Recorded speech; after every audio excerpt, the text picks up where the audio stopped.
Inilah para hadirin hadirat.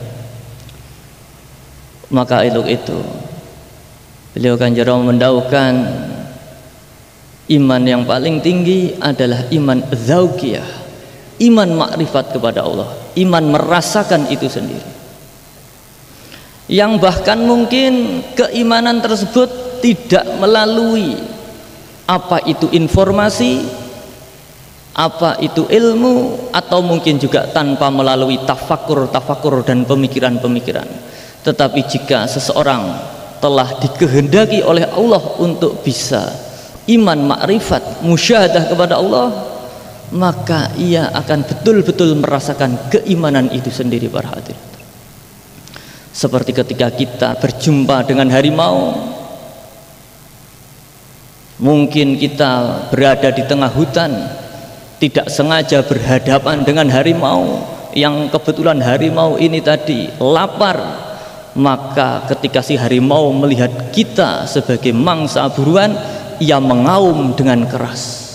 Jangankan harimau mendekat kepada kita, kita mendengar suara aumannya saja kita sudah bergetar hati kita, sehingga kaki kita sampai-sampai tidak sanggup untuk berlari karena saking takutnya kepada harimau. Ini tandanya kita telah betul-betul merasakan ketakutan terhadap harimau itu sendiri. Demikian pula seseorang yang telah betul-betul merasakan dzauqiyah, iman makrifat kepada Allah Subhanahu wa taala, para hadirin hadirat, bukan lagi bil ilmi, bukan lagi karena cerita atau informasi, bukan karena pemikiran atau tafakur, tapi karena telah betul-betul berjumpa dengan Allah Subhanahu wa taala. Maka seseorang yang telah betul-betul berjumpa dengan Allah akan muncul getaran di dalam hatinya, para hadirin hadirat. Ia akan merasakan takut kepada Allah Subhanahu wa taala. Maka dengan ketakutannya ini bukan ia menjauh dari Allah, tetapi justru ia akan berlari semakin dekat kepada Allah Subhanahu wa taala. Dengan ia merasakan ketakutan kepada Allah, merasa takut akan dihindari dirinya dari Allah, dari maghfirah Allah, dari nikmat-nikmat Allah, maka ia akan semakin semangat di dalam ibadah-ibadahnya. Ia akan semakin bersungguh-sungguh di dalam memerangi hawa nafsunya, semakin bersungguh-sungguh di dalam menjauhi apa-apa yang dilarang oleh Allah Subhanahu wa taala. Maka sungguh para hadirin hadirat, jika kita mengaku iman kepada Allah, mengaku percaya kepada Allah, tetapi pada prakteknya kita masih berat, masih sulit untuk menjalankan perintah-perintah Allah, beribadah kepada Allah, jika kita masih sulit untuk menghindari larangan-larangan Allah, ini tandanya kita belum betul-betul merasakan iman dzauqiyah kepada Allah. Ini tandanya iman kita ini masih rendah, para hadirin hadirat. Tetapi apapun makom iman yang diberikan Allah kepada kita, kita tetap wajib untuk mensyukuri, para hadirin hadirat. Jika Allah mungkin memberikan kita iman makrifat kepada Allah, maka alhamdulillah, mohon supaya diberi istiqomah. Jikapun toh kita belum diberi iman makrifat, kita diberi iman bil akli, kita tetap bersyukur, paling tidak kita masih diberi untuk iman kepada Allah Subhanahu wa taala. Kalaupun toh itu belum, kita masih diberi iman bil ilmi dengan informasi-informasi. Ini pun mari kita syukuri, para hadirin hadirat. Mungkin kita memang makomnya masih makomnya seperti anak TPA, para hadirin. Anak TPA ini oleh guru TPA, guru ngaji, guru pondok ini diberi informasi bahwasanya qul huwallahu ahad, Allahu somad. Astagfirullahaladzim. Qul huwallahu ahad, Allahu somad, lam yalid walam yulad walam yakul lahu kufuwan ahad. Kita masih informasi, kita masih makomnya demikian, para hadirin. Tetapi mari ini pun kita tetap syukuri para hadirin hadirat. Karena apa? Karena kita diberi kesempatan untuk iman, mengenal asma Allah itu sendiri sudah sangat luar biasa para hadirin hadirat. Kita diberi mengenal asma Allah ini sendiri sudah sangat luar biasa para hadirin hadirat. Untuk itulah khususnya kita para pengamal wahidiyah oleh beliau Mbah Yai Qaddasallahu sirrahu wa radhiyallahu anhu ini diberi amalan sholawatul wahidiyah. Mungkin di antara kita ini masih antara satu dengan yang lainnya memiliki berbeda rasa di dalam mengamalkan sholawatul wahidiyah. Ada yang sudah betul-betul merasakan nikmat zauqiyah di dalam mujahadah-mujahadahnya, sehingga ketika mujahadah ia betul-betul bisa bergetar. Ketika mujahadah ia betul-betul bisa merasa berhadapan-hadapan dengan Allah, berhadapan-hadapan dengan beliau Rasulullah sallallahu alaihi wasallam wa ghusi hada zaman radhiyallahu anhu. Mungkin di dalam mujahadah-mujahadahnya ia sering dirawi oleh beliau Rasulullah sallallahu alaihi wasallam. Tetapi mungkin ada di antara kita ini di dalam mujahadahnya ini masih bilisan saja para hadirin hadirat, hanya di lisan saja, sehingga jangankan bisa konsentrasi, bisa zauqiyah, kita bisa istiqomah di dalam mujahadah saja ini sudah bersyukur alhamdulillah para hadirin.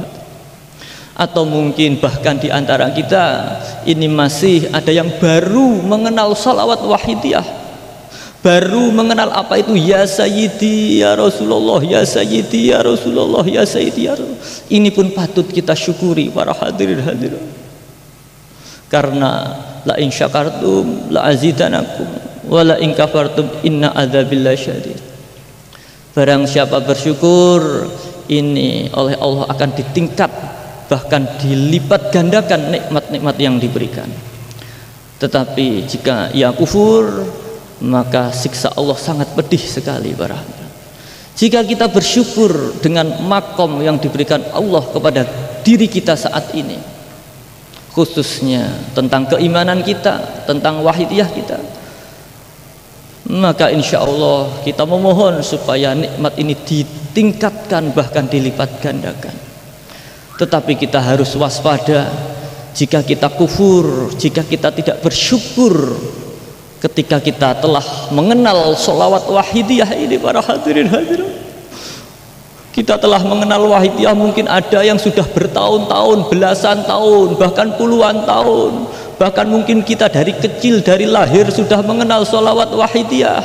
Tetapi jika kita tidak bersyukur dengan nikmat wahidiyah yang diberikan kepada kita, wahidiyah ditarik, diambil dari hati kita para hadirin hadirat, sehingga lisan kita ini hafal, seakan-akan lisan kita ini masih hafal dengan bacaan sholawatul wahidiyah, tetapi hati kita ini kosong dari getaran di dalam mujahadah-mujahadah kita para hadirin.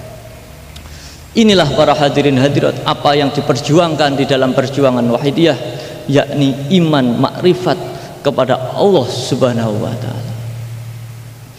Maka para hadirin hadirat, kita oleh beliau Mbah Yai dimudahkan para hadirin hadirat. Kita oleh beliau Mbah Yai dimudahkan tanpa harus bersusah payah, tanpa harus riyadhah yang berkepanjangan, tanpa harus mencari informasi ilmu bertahun-tahun belajar di lembaga-lembaga pendidikan baik itu umum ataupun agama. Bertahun-tahun kita tinggal di pemondokan-pemondokan. Tanpa harus demikian, beliau Mbah Yai Majid telah mempersilahkan sholawat wahidiyah untuk kita amalkan para hadirin.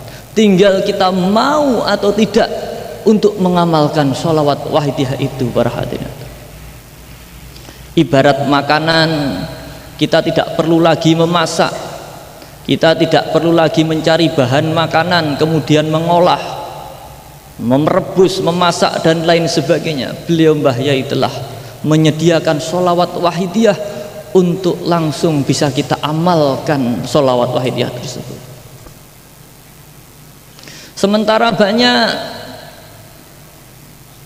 Orang-orang yang ingin mengerti, mendapatkan ilmu kesadaran kepada Allah, ia harus riyadhah, tirakat, bertahun-tahun riyadhah, bertahun-tahun tirakat. Tidak jarang ia menghabiskan sebagian besar waktunya untuk belajar, membuka buku dari karangan satu pengarang kepada pengarang yang lain, membaca referensi-referensi dari satu pengarang penulis kepada penulis yang lain, belajar kepada satu alim kepada alim yang lain, belajar dari satu maktab kepada maktab yang lain, yang tujuannya supaya bisa menguasai ilmu alat, yang kemudian alat ini nanti akan digunakan untuk memahami ilmu kesadaran kepada Allah Subhanahu wa Ta'ala. Karena sungguh seberapapun ilmu kita, jika ilmu ini tidak bisa menghantarkan kita sadar wusul makrifat kepada Allah, maka ilmu ini tidak ada manfaatnya para hadirin hadirat.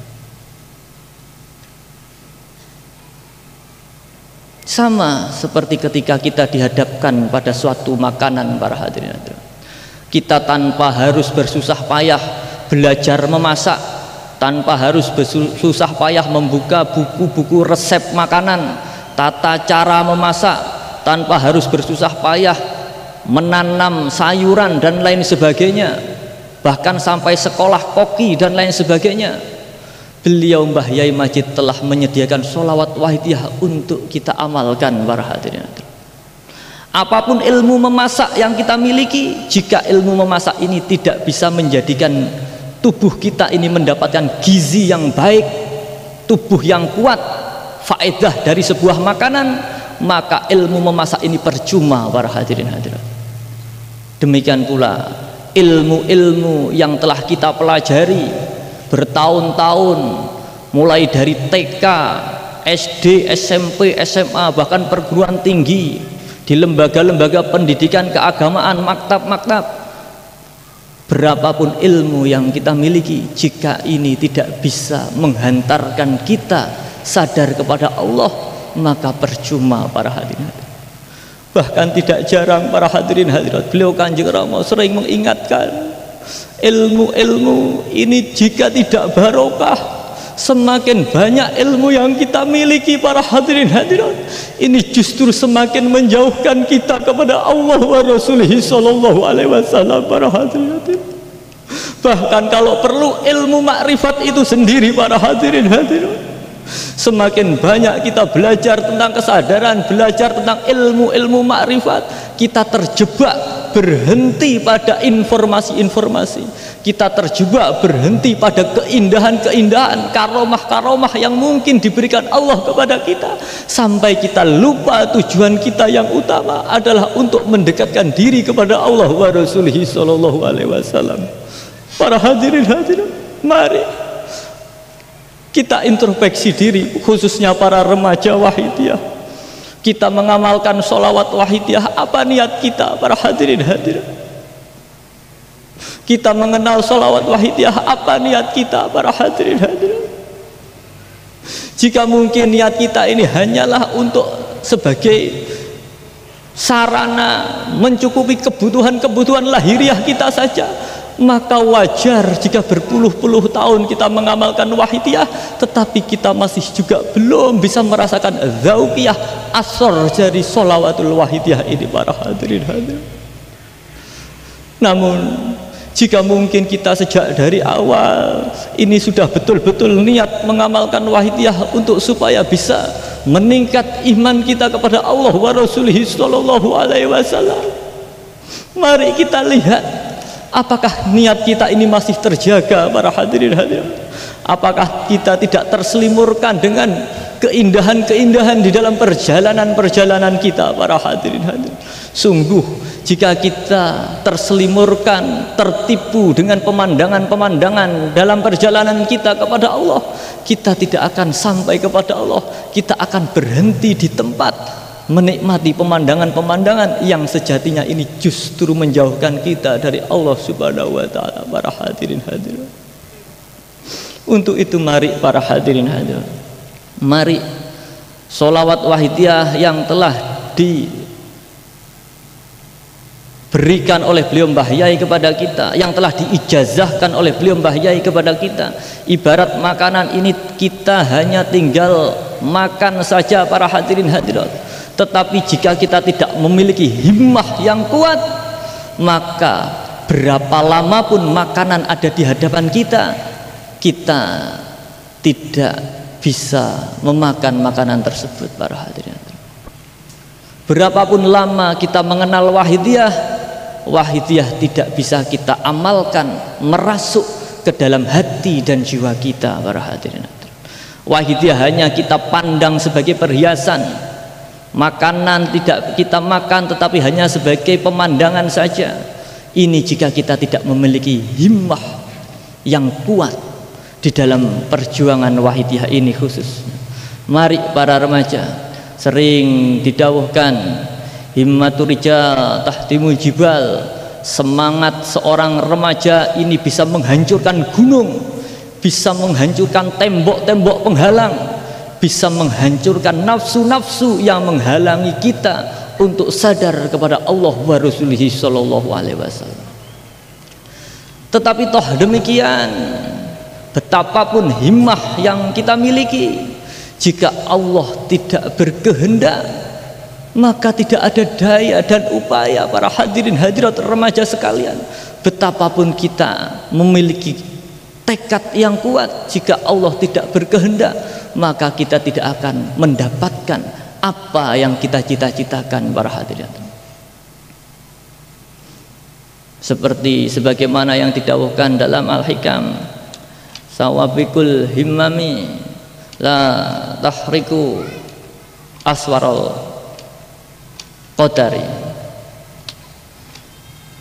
Himmah seseorang yang kuat, getaran himmah seseorang yang kuat ini tidak akan mampu untuk menjebol, untuk merubah tembok-tembok kepastian yang Allah berikan kepada seseorang tersebut. Ini kalau kita memiliki himmah yang kuat di dalam perjuangan wahidiyah. Apalagi jika kita tidak memiliki himmah yang kuat para hadirin hadirat, kita hanya memiliki angan-angan yang tinggi tetapi tidak memiliki tekad yang kuat untuk menggapai angan-angan tersebut.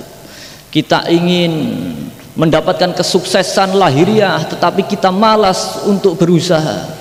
Kita ingin mendapatkan kecukupan harta, ingin kaya, ingin cukup secara lahiriah tetapi kita malas untuk bekerja. Kita ingin mendapatkan ilmu-ilmu yang bermanfaat, bahkan ilmu-ilmu laduni, tetapi kita malas belajar, bahkan malas bermujahadah. Lalu bagaimana kita Allah akan mengijabahi cita-cita kita para remaja wahidiyah yang memiliki himmah yang kuat saja ini Allah belum tentu mengijabahi, apalagi kita yang tidak memiliki himmah yang kuat. Jangankan himmah yang kuat, jangankan himmah yang lemah, keinginan saja tidak punya para hadirin hadirat. Untuk itu mari para remaja wahidiyah di Kabupaten Pasuruan ini kita bangkit, kita tingkatkan mujahadah kita, mujahadah secara istilah ataupun secara maknawi para hadirin. Mujahadah secara istilah yakni mengamalkan sholawatul wahidiyah sesuai dengan tuntunan yang telah diberikan oleh beliau Mbah Yai Qaddasallahu sirah wa radhiyallahu anhu, melalui aurat-aurat yang telah diberikan beliau Mbah Yai, mulai dari mujahadah 40 harian, mujahadah yaumiyah, mujahadah usbu'iyah, mujahadah syahriyah, mujahadah rubu'u sanah seperti pada malam hari ini, kemudian mujahadah nisfu sanah, bahkan kemudian mujahadah kubro para hadirin hadirat. Jika ini saja kita masih belum bisa istiqomah, lalu bagaimana kita akan oleh Allah diberikan cita-cita kita untuk bisa dekat kepada Allah wa Rasulihi sallallahu alaihi wasallam? Atau mungkin mujahadah secara maknawiyah, yakni bersungguh-sungguh memerangi hawa nafsu. Pada prakteknya kita para remaja wahidiyah masih dikuasai hawa nafsu, masih aras-arasan untuk beribadah, masih aras-arasan untuk bersungguh-sungguh, masih senantiasa gelonjong dolim, dikuasai hawa nafsu para hadirin hadirat. Jika demikian, maka kapan perjuangan Wahidiyah di Kabupaten Pasuruan ini akan dibuka sebagaimana cita-cita dari beliau Mbah Yai dan Kanjeng Romo para hadirin. Mari para pengamal sholawat Wahidiyah, khususnya remaja sekalian, malam ini sponsornya adalah para remaja Wahidiyah. Maka pada malam hari ini khususnya sampean semua sebagai penanggung jawab, sebagai motor penggerak dalam perjuangan Wahidiyah. Bahkan perjuangan Wahidiyah di Kabupaten Pasuruan ini nanti di masa-masa yang akan datang, bahkan sudah dimulai pada malam hari ini. Ini menjadi tanggung jawab sampean para remaja Wahidiyah. Jika kita masih aras-arasan dalam bermujahadah, tidak memiliki himmah yang kuat, lalu bagaimana perjuangan Wahidiyah di masa akan datang para hadirin hadirat? Jika kita kurang bersungguh-sungguh di dalam menjalankan amanah-amanah perjuangan dari beliau Kanjeng Romo, pesan-pesan bimbingan dari beliau Kanjeng Romo, peringatan-peringatan dari beliau Kanjeng Romo, lalu bagaimana perjuangan Wahidiyah akan berkembang sebagaimana yang dicita-citakan para hadirin hadirat? Bagaimana kita akan mendapatkan apa yang kita cita-citakan untuk mendapatkan iman sadar kepada Allah wa Rasulihi sallallahu alaihi wasallam. Beliau Kanjeng Romo sering mengingatkan wahai para remaja, mumpung kalian semua masih diberi fisik yang kuat, waktu yang luas, dan tanggung jawab yang belum seberapa besar, manfaatkanlah waktu untuk bermujahadah. Kalau perlu ngebleng dan lain sebagainya, riyadhah dan lain sebagainya. Tetapi kenyataannya, jangankan mujahadah ngebleng para hadirin hadirat, mujahadah yaumiyah saja kita aras-arasan para hadirin hadirat, mujahadah usbu'iyah saja kita aras-arasan para hadirin hadirat. Kita ada kerepotan sedikit, batuk sedikit, kita jadikan alasan untuk tidak berangkat usbu'iyah. Gerimis sedikit kita jadikan alasan untuk tidak berangkat usbu'iyah para hadirin hadirat. Apalagi ini tadi kita dicoba, diberi hujan yang lebat sedemikian lebat, dicoba oleh Allah. Bagaimana ketika pengamal diberi hujan yang lebat, apakah masih memiliki himmah yang kuat untuk bersama-sama bermujahadah atau kemudian mengurungkan niatnya para hadirin hadirat? Mari para hadirin hadirat, tidak lama lagi kita akan memperingati haul beliau Kanjeng Romo Abdul Latif Majid yang kedua para hadirin. Kurang lebih 2 tahun kita ditinggalkan oleh beliau para hadirin hadirat. Mari para remaja, bagaimana pesan-pesan beliau para remaja Wahidiyah? Sudahkah kita melaksanakan pesan-pesan dari beliau Kanjeng Romo? Jika ketika beliau Kanjeng Romo masih ada di tengah-tengah kita, semasa hidup beliau Kanjeng Romo kita berat aras-arasan di dalam melaksanakan dawuh-dawuh beliau, lalu bagaimana ketika beliau tidak menunggui kita secara langsung para hadirin hadirat? Jika kita tidak berubah, jika kita tidak introspeksi diri, kita semakin jauh dari perjuangan Wahidiyah ini para hadirin hadirat. Jika peringatan-peringatan Kanjeng Romo, larangan-larangan Kanjeng Romo, hal-hal yang tidak dikehendaki oleh beliau Kanjeng Romo semasa beliau ini masih ada, kita masih sering melanggar, maka bagaimana sekarang beliau secara lahiriah tidak ada di tengah-tengah kita para hadirin hadirat? Sungguh jika himmah kita, ketaatan kita ini lemah kepada beliau, kita akan merasa leluasa untuk mengingkari, untuk tidak mentaati perintah-perintah beliau dan menerjang larangan-larangan beliau para hadirin hadirat. Maka ini kuncinya, jawabannya ada di dalam hati kita masing-masing para hadirin hadirat. Sekali lagi, seseorang yang memiliki himmah yang kuat saja ini oleh Allah belum tentu diijabahi cita-citanya para hadirin hadirat. Apalagi kita tidak memiliki himmah yang kuat, himmah kita lemah, atau bahkan kita tidak memiliki himmah sama sekali, tetapi cita-cita kita muluk-muluk ingin sampai usul makrifat kepada Allah wa Rasulihi sallallahu alaihi wasallam, maka tidak mungkin para remaja sekarang.